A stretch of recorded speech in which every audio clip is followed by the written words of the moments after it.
maqaan kee Yesuusi natti taate Yesuusi argaan si barbaada Yesuusi ammaan si yaada.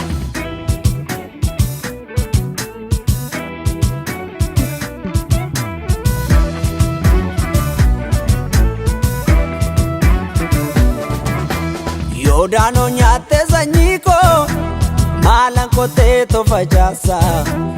Ova barsaadha hojiin koo sina lama lamfiidhuuf of lamaasa naaf dubbii keetu tubaan koo kan qiinqaniin tasa nyaanne seeraan dhagaadha hojiin koo ayyaana koo namni sitti amanee banne akkasumaani iji kiyya mimaani nan boo'a taa'e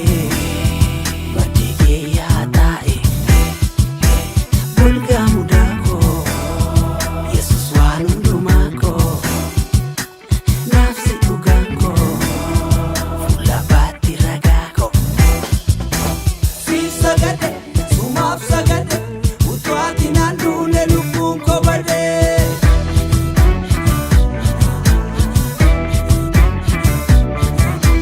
siif sagade sumaaf sagade utuu ati naan duune lubbuun koo badee.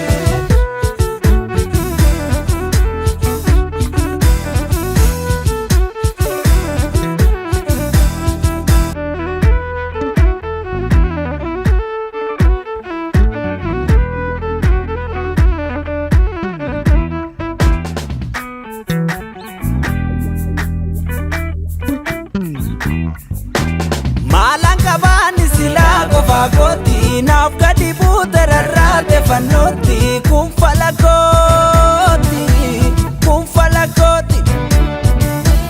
farra ko fuute carraa narra buute qooda godhuute erdee narraa fuute guutuu na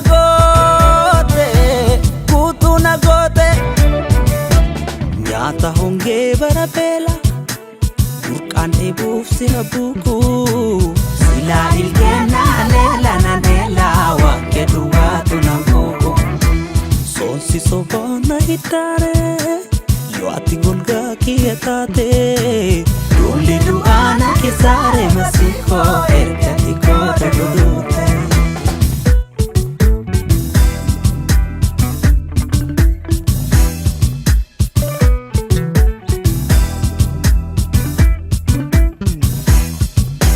Ittiin fakkeessu jalloota na keessu natti kiyyeessu foon kiyya madeessu faana fageessu biyya gandeessu barkeessa bakkeessu korma sangeessu bajjii koo borkeessu ofiif na garbeessu shamboo qosheen amanaare dacheen hirkoo kiyyaan taatu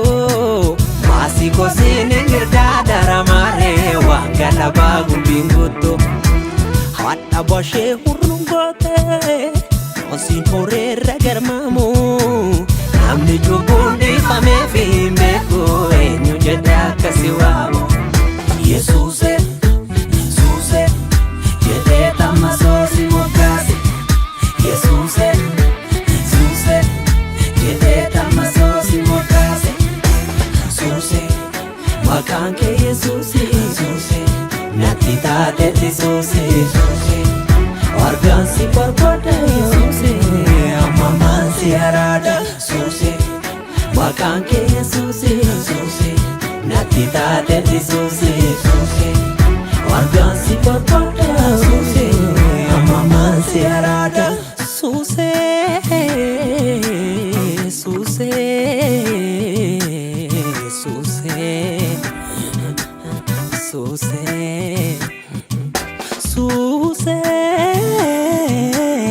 Suuse